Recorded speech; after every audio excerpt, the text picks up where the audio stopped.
The next stage, day 3, is the epoxy coat. As you can see, yesterday's coating has absorbed into the concrete, and this is the important thing. Priming is so important because as you can see, the epoxy will absorb.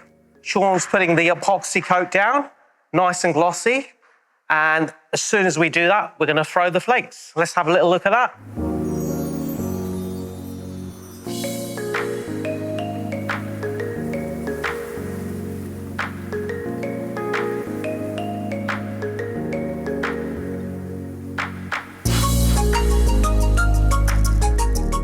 Sunken in to the concrete as discussed.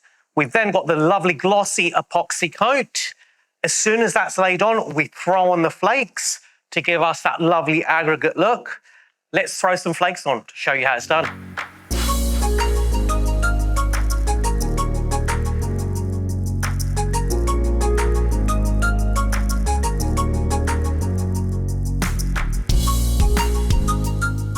The problem with a lot of epoxy companies is that they'll try and scrimp and save on materials. They won't prime the concrete if it's porous like the one we're working, and they'll rush the process. The most important thing with epoxy is the process and the preparation. So the grinding, the priming, that's what's gonna get you to have a floor that lasts for years to come. Thanks for watching the episode, guys. And if you're wanting to learn how to install a garage floor yourself, why not consider our 3-day course, Learn with London Linings.